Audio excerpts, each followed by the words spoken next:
Okay, well, I know we're waiting for a few more people, but I guess we'll just get started now and they can join us in a few minutes. Uh, Hello, and thank you for joining our fourth Forestry Adaptation Community of Practice webinar today. For those of you who don't know me, my name is Annette Morand, and I am the facilitator of the online Climate Change Adaptation Community of Practice, which is run by OKR, which is the Ontario Centre for Climate Impacts and Adaptation Resources. We are located at Laurentian University in Sudbury, Ontario. We work throughout the province to help communicate the science and impacts of climate change and also to encourage and promote adaptation.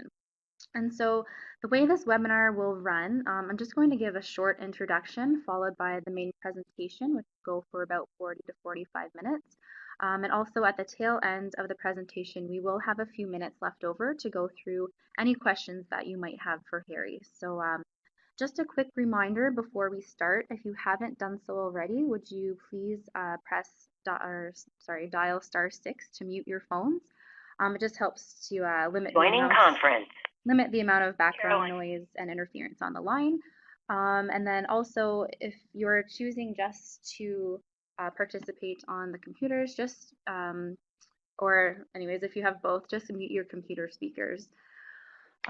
Also, note that we are running this webinar using Adobe Connect, and there is a chat box that appears on the top left corner of your screen. If you have any technical difficulties or problems, maybe you can't hear something or can't see something, just click on this area and or on my name and send me a quick message. And you can also use this chat box to field questions that you might have for the presenter. But we won't ask Harry to respond to those questions in the middle of the webinar. We'll hold them until the end, so please feel free to type your questions in there, and I will repeat them during our question and answer period at the end of the webinar. So just quickly, for those of you who are unfamiliar with the Community of Practice website, it's an interactive online community that brings together experts from across Canada who work on climate change adaptation. Its main purpose is to support all Canadian provinces and territories in their efforts to incorporate climate change adaptation into their planning and policies. The COP currently hosts, I think, 430 members around there, including provincial and territorial employees, as well as individuals from other levels of government, academia, the nonprofit sector, and the private sector. It is also home to the Forestry Adaptation Community of Practice, or the FACoP, and this is a sub-community of the main COP site dedicated to those members working in the forestry field or who are just interested in forestry and climate change adaptation. And for those of you that aren't on the COP or Forest COP, it is free to join. So if you'd like more information on that, just please email me at amorand@merarco.org and I can send you some more information. So with that being said, on the line today we have Dr. Harry Nelson, who has graciously donated his time to present Managing for Timber and Water Under Climate Change, a case study of San Jose Watershed and BC Interior. In his presentation, Harry will review an integrated approach to exploring the impacts and risks of climate change on both forest and hydrological values in the San Jose watershed. A collaborative approach in conjunction with a suite of models is used not only in a vulnerability assessment, but to also explore adaptation strategies and provide guidance on strategic options at the forest estate level. And just a little bit more about Harry. He is an assistant professor in the Faculty of Forestry at UBC, specializing in forest policy and economics. His research interests include institutional arrangements for forest management in Canada, the effect of market and non-market factors on forest sector firms, along with exploring the changing roles of government, industries, and communities and how we manage our forests and public lands. So with that introduction, I will now turn things over to Harry. And thanks again for being here today, Harry. It's very much appreciated, and the floor is yours. Well, thank you, Annette, and thank you everybody that is listening in. I guess I should just warn you, before you're going to invest the next 45 minutes of your time, one of the challenges in doing this kind of work that I'm going to talk about towards the end of the presentation is just working through these kind of new models that we haven't really used before to explore these kind of questions. And basically, what I'm not going to be able to do is speak to what our model results are yet for the hydrological values. And I apologize for that. I was talking to Ned earlier when we planned this back in January. I had a very well mapped out timeline, and I knew I would have those, I thought at that time, well in hand. We will actually have those, they're scheduled to come in tomorrow. And so again, at the end of the presentation, I'm going to point to a website as well. I will take down people's names and emails and email you those if you are interested. And again, just want to apologize for not actually having what is probably one of the most critical results as part of this presentation. That said, I'll try and give you the background, what we're doing, the context, and why, how we intend to use these results. So with that, I will move to the next slide. I'm going to basically talk about this project, and really what it is, I kind of view there's three major parts to it. One of it is kind of the process, how we were going about approaching this idea that we're going to try and investigate kind of, in some ways, management options in a particular region, how that works in terms of trying to engage local stakeholders. Second part of it is the models themselves, and then the third part is kind of how you intend to use those kind of model results, how that kind of links up to from both a strategic and operational level. And so we'll see all these as we work through the presentation. First, I've got to give credit to Natural Resources Canada. The project itself was funded under the Regional Adaptation Collaborative that many of you may be familiar with. Our project was one of 21 projects across the province. Within the province, there were two projects that focused on forest and water. And I can see from the webinar that a summary of the other projects just been posted to the website as well. One done up in the North Skeena. From our perspective, really what's going on here is we're trying to connect communities to the landscape. We know one of the complexities around climate change is just, it can seem in some ways kind of an overwhelming issue. Yet at the same time, we know that people are going to have to adapt. That's going to happen at the landscape level, and those folks that are basically the ones that are making those decisions ultimately get applied back to the communities in that landscape. And so one of the goals in this project has been to help the communities in the watershed that we're looking at connect to what might happen in their landscape. And this is part of a broader kind of move, and many of you may be familiar with it, about looking at kind of place-based research as a way to take some of these really complex issues and actually try and tie it down to local places to understand kind of how you might be able to move forward when you've got kind of both the complexity of managing ecosystems, climate change, and these all the ways that we kind of confound those with the different institutional arrangements that we use to govern resources even within Canada. I'll point out that there's two things that we hope to deliver at the end of this process. One of it is a decision support tool. You can see that that's going to be the series of these interlinked models that we've developed.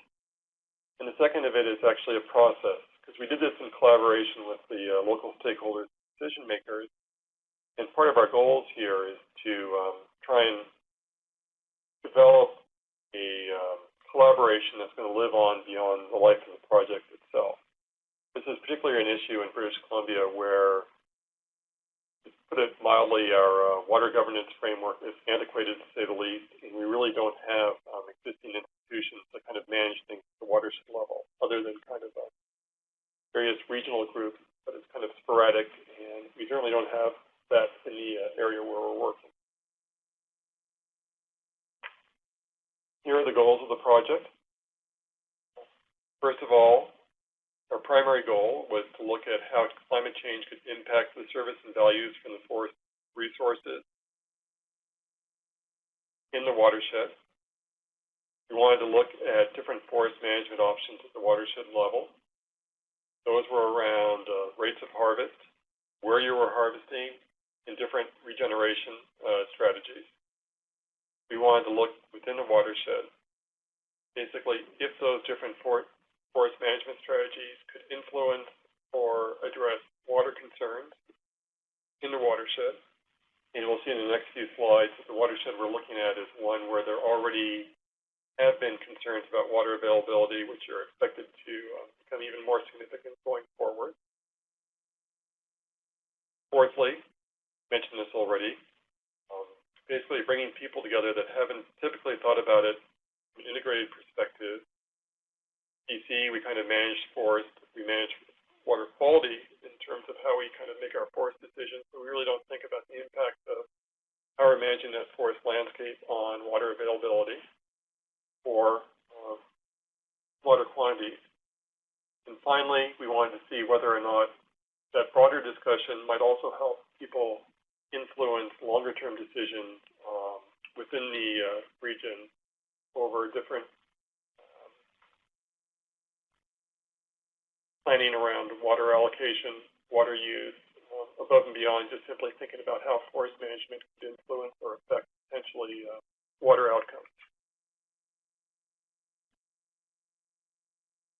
The watershed we're looking at sits within the Caribou Regional District, which is in the middle of the province, or the kind of central part of the interior of BC. That's district number 5 there. And you can see the town of Williams Lake. That actually sits at the north end of the watershed. It's one of the communities that we've involved in this research. The watershed itself sits in these 2 different timber supply areas, which are these administrative areas of British Columbia, over how we manage our forest land.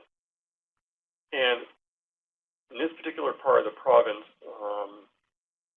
the kind of central interior kind of sits on the cusp.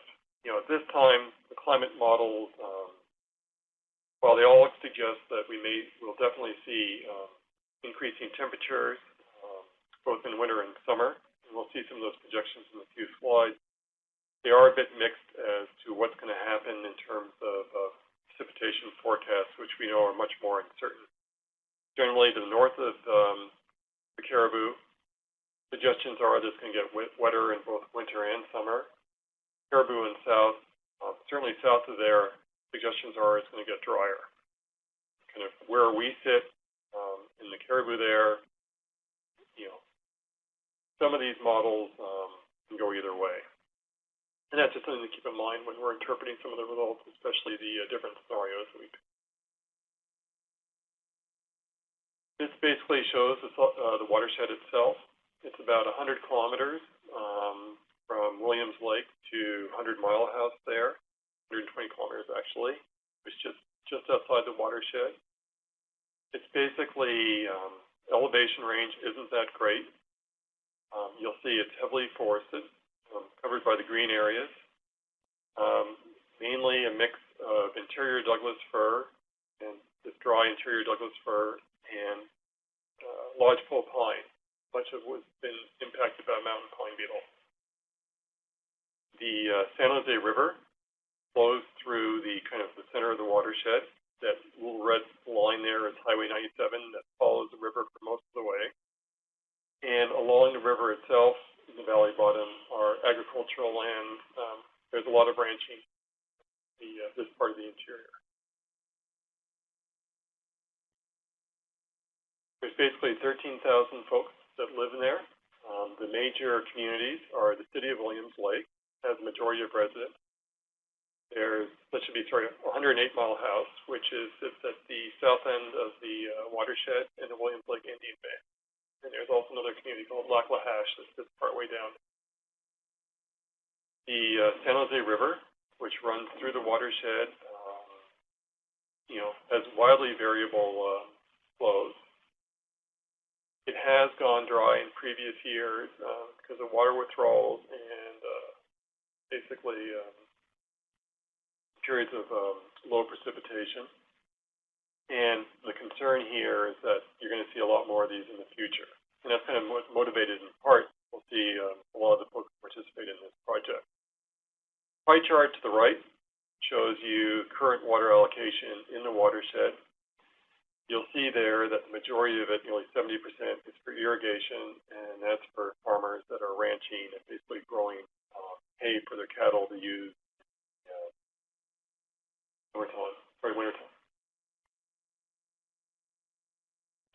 storage as well for non-power is impoundments, again, dedicated for mainly, for the most part, for cattle.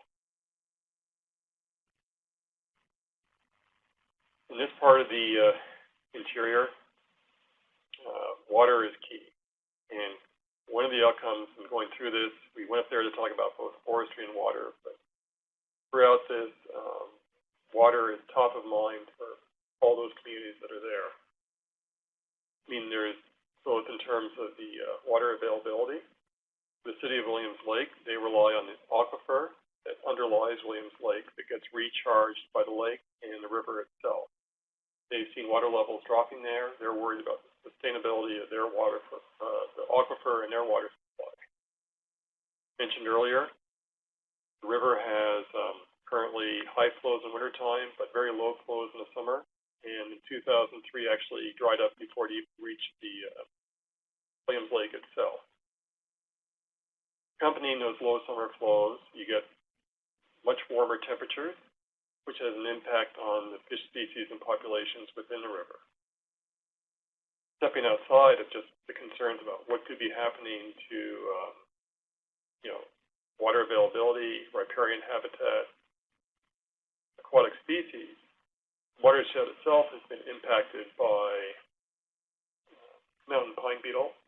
Virtually all the mountain pine beetle within the watershed has either been killed and or harvested. You've got these new cohorts starting to come back, but it's basically knocked out a good third of the watershed. The other part of the watershed, this interior Douglas fir, has basically not been actively managed in the sense it hasn't provided a significant amount of timber supply, but has seen a significant amount of fire suppression. And so you have this kind of,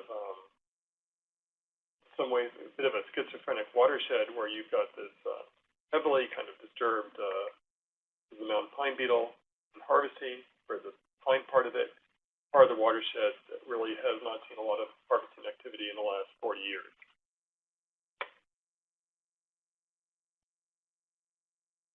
So the question that's being posed is, looking ahead, where water is a concern, anticipate it could be more of a concern, is what might these changes in the watershed basically influence what could happen to that watershed in the future.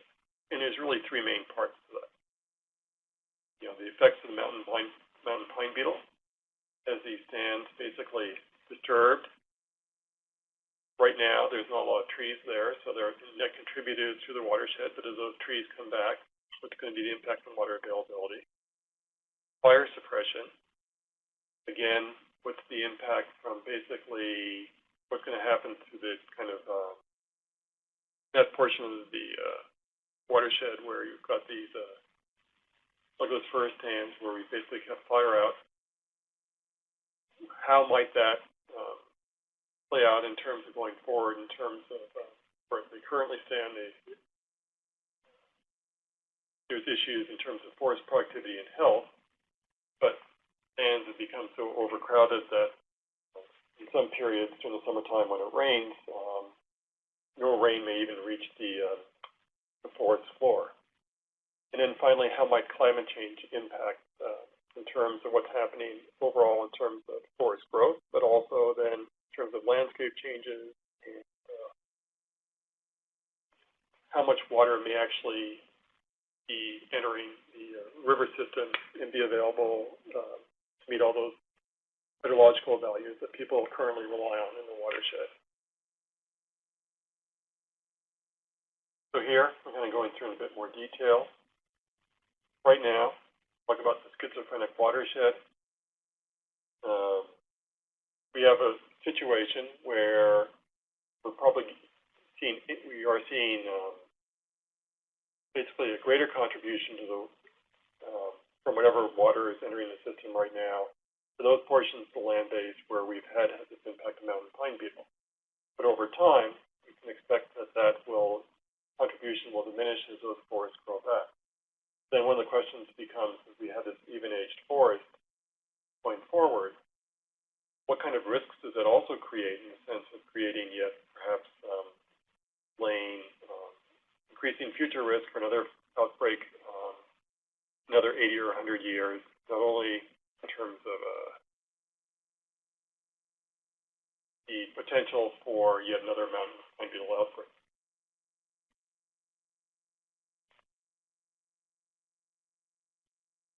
At the same time, we have that pine forest that's just starting to grow back.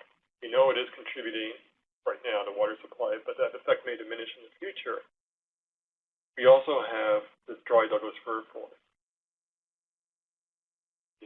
From observing what's happening in that forest, that basically,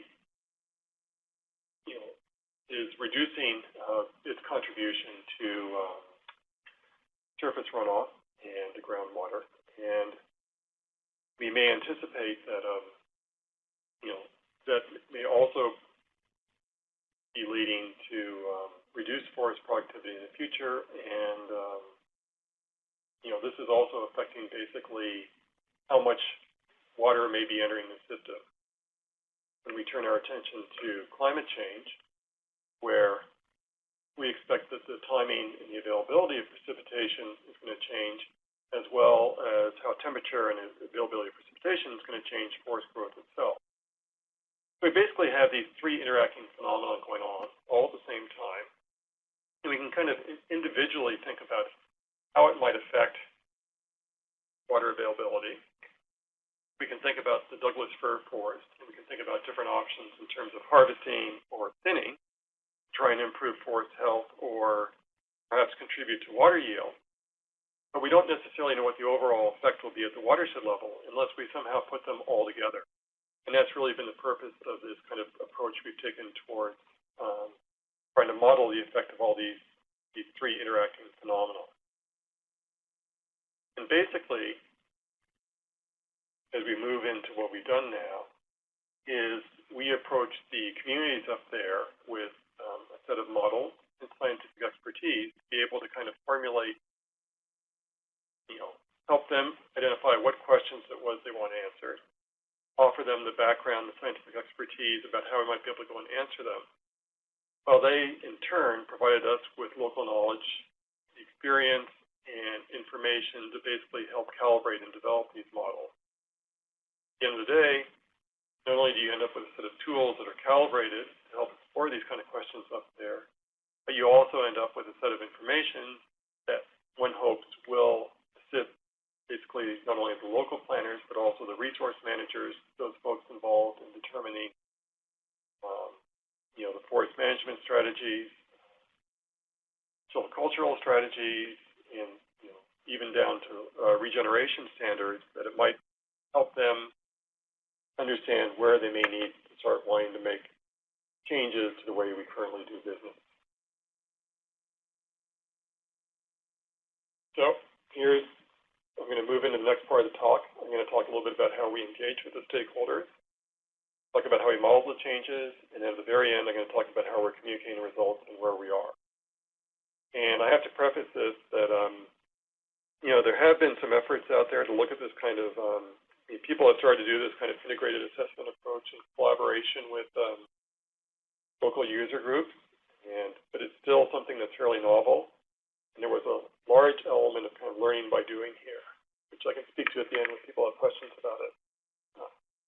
Ultimately, I feel we were perhaps relatively successful in finding the right folks to engage with. I think one of the frustrations we found is it took a lot longer to do some of this, and I think that's just something that one has to be aware of when you're engaging in one of these kind of projects. In order to kind of do one of these projects, if you think about it, we're looking at how climate may ripple through to impact both forests and water. You need a lot of expertise. And this shows you the various folks, a mixture of scientists, folks from the faculty here, postdocs and graduate students, that all contributed to kind of doing both the modeling, the communication, and some of the background research.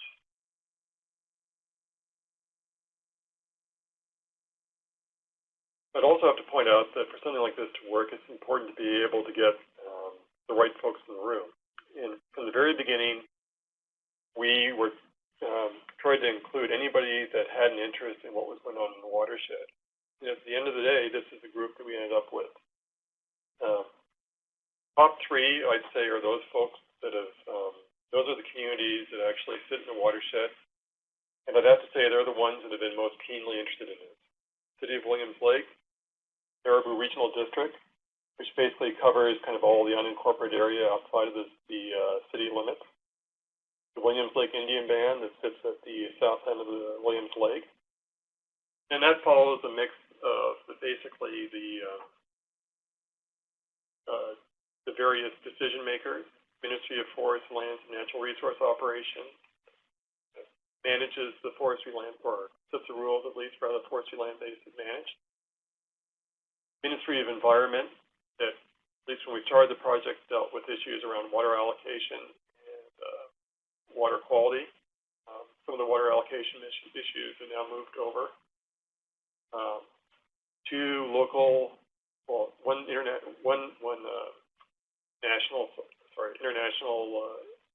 environmental group, Ducks Unlimited. They've had a long-standing presence in that part of the watershed or that part of the interior, because of the importance of habitat for waterfowl flying through. Local environmental group that's been interested in terms of understanding kind of the long-term sustainability of the region and the watershed. Then we've got two representatives of the forest industry, somebody that represents the ranching on an informal basis, and finally a regional group, the Fraser Basin Council, that basically tries to promote collaborative work around how to manage our resources in the province. So it's kind of a regional representation.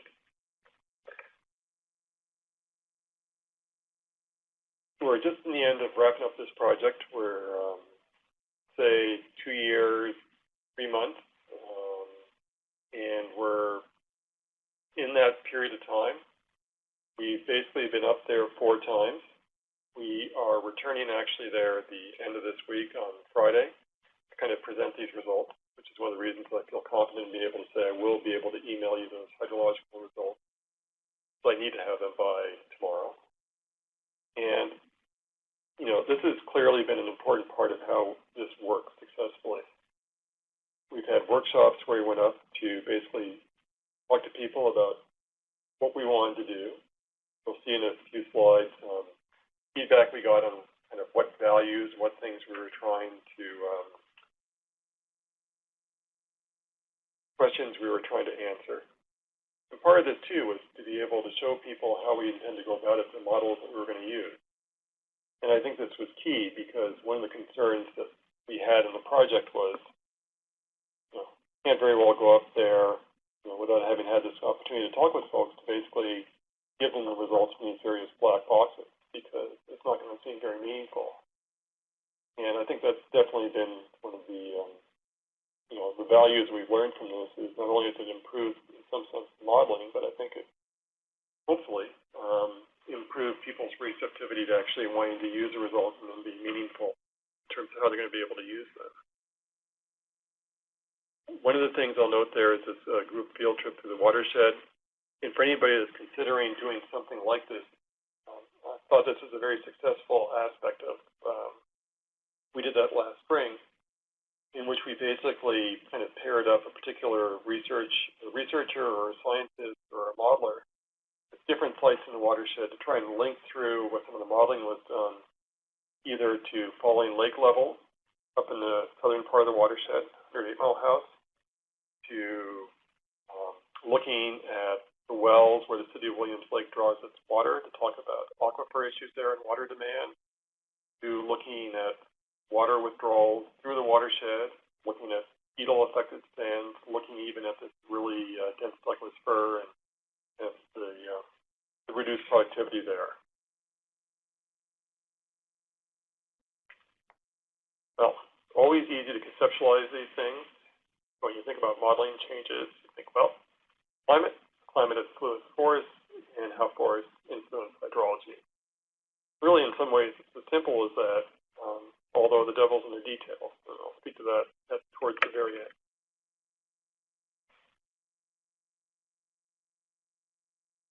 What we're going to do, or what we planned to do originally, was we were going to have 3 different scenarios. We were going to have a base case with no climate change, to give some people an idea of what would happen if you continued to do what you were doing and there was no climate change. And then we would introduce both a low and high climate change scenarios. Try and get people bookends, get some sense of what the possible outcomes would be. And then within it, we would look at these different management strategies. Well, for those of you that listened to me talk about the Kamloops project back in December, one of the things we discovered is it took a lot more time and resources to do some of these modeling. We dropped the low climate change and only kept the high climate change for one of our scenarios.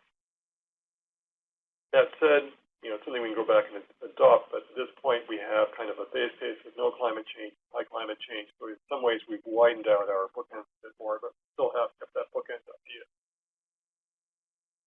There were 4 main models that we used. We had TACA, sand level forest modeling.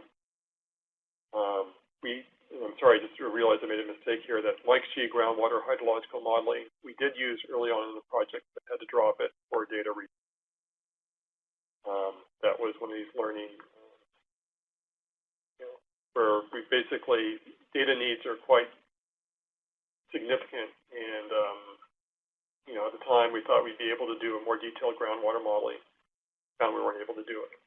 So our modeling was done through YAM, which was a model developed at UBC here by Dan Moore, which does surface water hydrological modeling. And finally, we ended up using Dynaplan for landscape forest level modeling, along with another landscape level forest model called Forest FPS, Forest Planning Studio. And some of you may have seen this earlier. The way we presented this to the various participants is we can use these models to try and fast forward through time to look at these potential future scenarios, or what could happen. And the idea here is to get people comfortable with the idea that the models are being used to investigate possible futures. They're not being used to predict the future. But, we do have enough there to be able to make some kind of, put some bounds on what might happen given what we know now. This just simply shows you kind of how we mapped out kind of how we were going to do that kind of moving from climate through forest to water, and then thinking about where we basically looked at the different management strategies. And I'll come back to this at the end here, and I'll put names of the different models there so you can see what we used to do it. But again, one of the things that you think about when you do this kind of work is there is a definite sequence to it. You do start off with the kind of thinking about what your climate scenario is going to be. That then influences both the stand dynamics. See there, we've got listed regeneration, growth and yield, and mortality. So you're going to have to think about how climate's going to impact those 3 aspects of forest development. You have to think about what your disturbances are. So for example, we've got mountain pine beetle there, but you can also think about how it may affect fire. Think about management and harvesting. And so there are policy scenarios there, or just general themes that we try to get people to explore to think about how you might manage for different objectives. You roll that all together, you run your landscape model. That gives you these different kind of forest, the availability, how much timber are you harvested, what kind of forest distribution are you getting, age class, such. That then gets used as an input into the hydrology model, which then takes in from your climate scenarios not only what precipitation, but how fast your snow is melting, what kind of snowpack you have, and then flows it through the forest landscape. At the end of the day, you end up with kind of your understanding of what values you gain from the forest, timber flows, what your forest looks like, and how your water flows may be changing, and what that means in terms of these other things such as aquatic species and riparian habitat.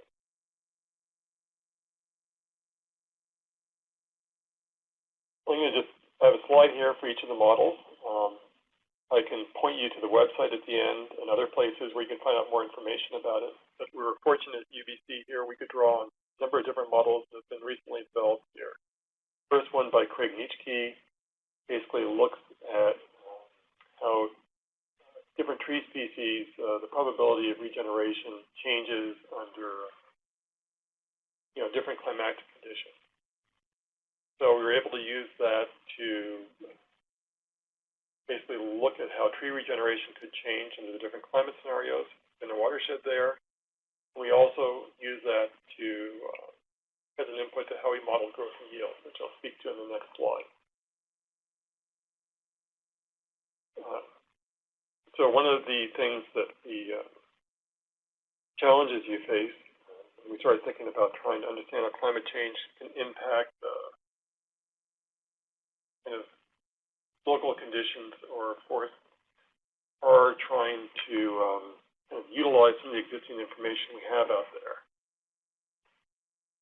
I'm not sure exactly the case elsewhere across Canada, but in BC, we have these empirical models that have been used to basically forecast standing growth development, growth and yield curves over time. The models we have here in BC is called TIPSY. Now, you've got two choices when you're doing this kind of thing. You can either take something like one of these empirical curves, like a TIPSY curve, and try and think about how that might change in your climate change, which has its pros and cons. Or you might try and use one of these process-based models, where you actually can use the information that you've got about how temperature and precipitation are changing, and how those influence the various kind of components of the different kind of ecological processes. When frost happens, how that affects tree growth, things like that. But then you need to have a model that's capable of doing that. And there's not a lot of them out there yet. We did have one that we used in this other project, but in this particular project, we didn't have the resources to support its use, so we ended up using, basically adjusting our empirical model. And we used the results from TACA to try and make adjustments to the how we thought these stands would develop over time. So in other words, if TACA predicted reduced probability of success, that was then used to reduce future productivity.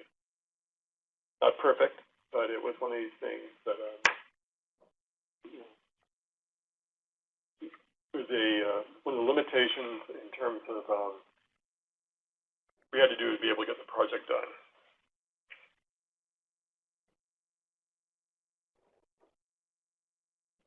We then had two different landscape models that we used to kind of roll up these kind of changing regeneration patterns and changing growth and yield curves over time.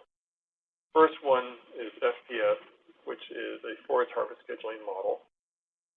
Much like one of the other ones you'd seen, you use it to enter in the different management scenarios or rules, and then it basically will go and schedule harvest blocks according to whatever rule you give it. Get the best first while meeting whatever requirements in terms of adjacency rules or habitat requirements. And this, one of the benefits of doing this was that this is actually the model that's widely used across BC in doing timber supply determination. And so we actually calibrated this model both with the existing inventory as well as all the existing rules that basically sat around that watershed and how it was going to be used. We also had the opportunity to use another model, which again works at the landscape level, a bit different in that it's an optimization model. And one of the benefits from doing this is that rather than putting in these different simulations and trying to see what the outcome is, you can actually try and give an objective and see what kind of strategies it selects to try and meet those objectives. It's also more spatially explicit, and it allows us to kind of map out things like how fire will actually roll out across the landscape and what's happening outside of areas that aren't being necessarily harvested for timber. And then finally, the hydrology model Dan Moore developed this with Georg Yost out here in the last 2 years. It's basically a landscape level model again. There's a number of different hydrology models that work at different scales. What was appealing about this one is that it kind of works at the watershed level that we were working at.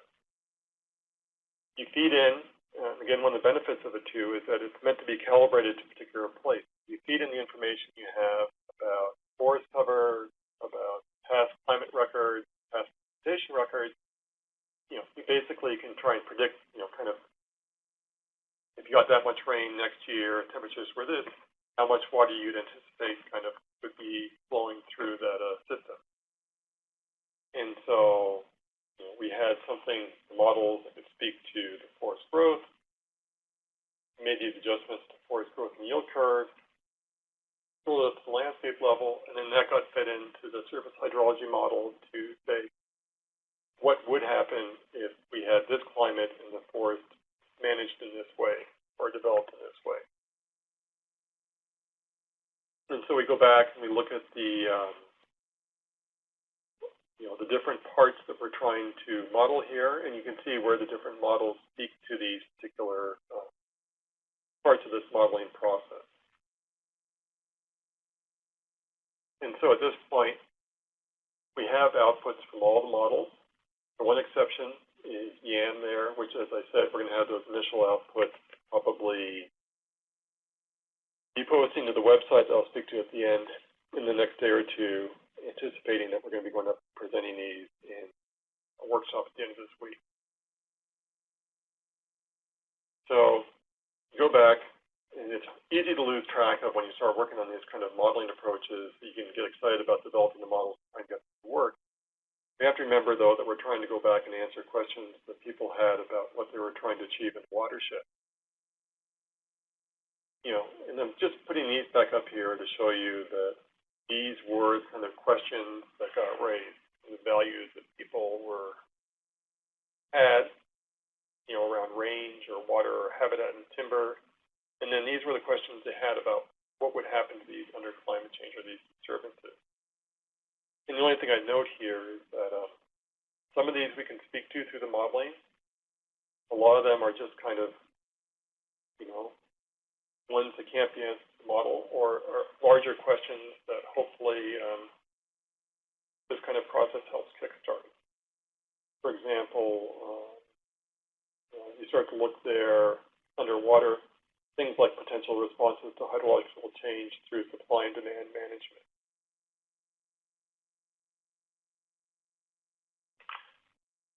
So very quickly, because I'm going to speak very quickly to the model results we have for one set of outputs from the forest estate modeling. This shows you the two climate change scenarios we started with, the low climate change and the high climate change. You can see we managed to make it far enough to at least develop our climate change information, though we weren't able to utilize it. But you'll see the pattern there, which is not uncommon through parts of the province here, which is increasing temperature, pretty much throughout any part of the province, throughout all the different seasons. You see the greatest increases are in the summertime. You also see that in precipitation, we see increases outside of the summer, but we see that the decrease in the summer for the scenario we chose was quite significant, 30% below. And so when you look at the combination of changing availability, even though you might be getting some more in autumn and winter, increased temperatures mean that you may get runoff quicker.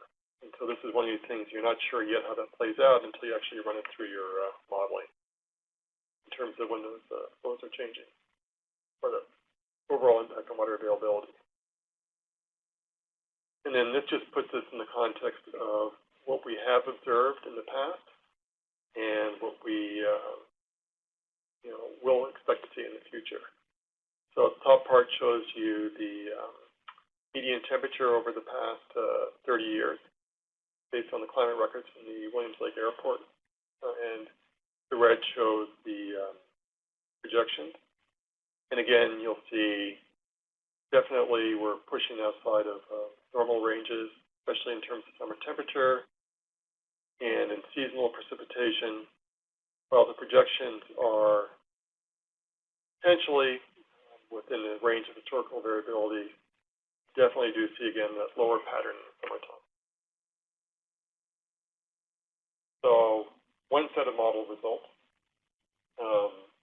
taking into account climate change, impact of temperatures, water, precipitation, water availability, on harvest flow, we basically found that under high climate change, there's a significant reduction, nearly 70,000 cubic meters lower or less this will be available going forward, starting about 100 years from now. Very quickly, a couple things I want to point out. The reason we see this gradual ramp back up is the effect of that beetle-killed timber starting to come back online, subject to not having another beetle attack. We can see that the recovery is slower, and we don't reach that full level under climate change. Should also note that we use our climate change impact. We have, even though we modeled out here for 250 years, we basically, after the next 80 years, we kind of hold that 2080 climate constant and roll that forward, even though we know that's not likely to be the case. That shows the difference in harvest levels, and it's basically, there's two drivers of that, one of which a higher fire disturbance rate, and there's a number of stands that we see where we basically have reduced or actually zero growth. And this just simply shows you one of the quirks sometimes when you're doing the modeling. I think way back when we looked at the watershed we were modeling, we actually had a buffer around it of about 500 meters. And when you actually look at the rules, when you're trying to operationalize timber supply, it turns out that you basically at times in the modeling period are drawing from outside the watershed itself in that 500-meter buffer. And you see that in decade 4 and again in decade 6. You actually have to go outside of it to be able to meet your timber supply objective from the watershed. Interestingly enough, the average value doesn't change that much over time. This is undiscounted, but this is just basically taking current prices and rolling them forward. And what happens is that you actually get a slight tweak. Climate change favors Douglas fir, which is more valuable than lodgepole pine. So you get a slight increase in average value per cubic meter for your timber harvest. And what that means is that it actually reduces some of the costs associated with the lower harvest level. So this just simply shows you that overall, the impact in terms of harvest value, taking this into account, aren't as significant because of the fact that you've seen a shift in average stand value. Okay, I'll try and wrap up in the next few minutes very quickly. So what we do see is reduction in timber volume that's available. Impact on value is mitigated somewhat by the fact that what is coming back is slightly higher value. The main drivers there are increased fire and reduced timber productivity and regeneration. And certainly at the end of it, you see parts of the land base that are significantly stressed. Somewhat embarrassed that I don't have these slides here for you, but what we would have here then next will be the change in precipitation pattern, how much is coming in versus snow versus rain, and then basically the water availability and how that will change under the different periods as we model going forward under the different management strategies. So what you just saw in terms of what harvest flows might look like, we'd also have what's happening in terms of water availability for that particular management scenario. So to wrap up, the idea is that all this is ultimately going back to people that need to make decisions or decide how they want to start maybe changing the decisions that they make about how they manage the watershed, or indeed even think about how they may want to start managing it from a watershed perspective rather than just simply trying to manage the timber in isolation from the various local water supply issues. We are meeting with them on Friday. We're going to go over these results with them. We've got a bunch of others that we need to present to them. And then based on the feedback from that, we may need to go back and tweak some of this. We may have some additional questions that we need to try and answer. And then, again, we plan to return back up there in April to have a broader public meeting to present the results to those folks that haven't been part of the advisory group. I'll be completely candid here. One of the questions when you're doing something new like this for the first time will be see how useful do people find it. If we're pointing towards particular risks to these hydrological values or to what could happen in the forest landscape, is there enough there for people to start thinking about how they may want to change currently where they direct harvesting? Might it be enough to facilitate changes in silvicultural strategies for that over-dense Douglas fir forest? Might you want to start thinking about how you manage that kind of recovering pine beetle forest? Given, we were able to do some more detailed modeling around using these FACoP models for how different species may regenerate, is that something that can be used to offer guidance around planting strategies, or is there more there that needs to get done? And then finally, one of our efforts here has been to kind of build on forestry, kind of the expertise we have in forestry, move from that into thinking about how it influences water, but how this in turn might influence other planning processes.